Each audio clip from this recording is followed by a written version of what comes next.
तुमच्या कॅबिनेटान बाबूशाक इंडाक करपाक तुमचें कितें म्हणणें आसा? ही जी आसा न्ही ही क्रिएटेड बातमी. ओके. त्यामुळे तो प्रश्न त्यांनी दितात. ना बट तुम्ही समज ताका इंडाक करतलो जाल्यार तुमी एज अ अरे प्रश्नच ना न्ही. ही क्रिएटिव्ह पार्टीमध्ये डिसिजन काय झालेच ना न्ही. धवलीकराचे हेचेर तुमचें कितें म्हणणें आसा? डिग्रीचे वयर इशू जाला पळय तेंचे. हय जी कंप्लेंट दिला ताजेर योग्य चौकशी जावची. पूण तुमच्या हेजेर कांय फरक पडचो ना गव्हर्मेंटाचेर?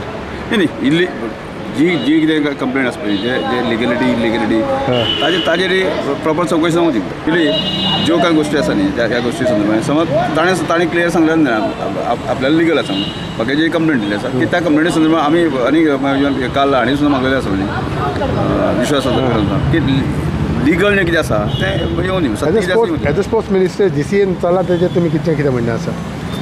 GCN जें कितें चल्लां तें बरोबर ना. रुमर्स आसा तसो खंय तरी पार्टी कडेन आजुनूय विशय ना. पार्टी टील नाव नॉट टेकन एनी डिसिजन्स त्या विशयाचेर.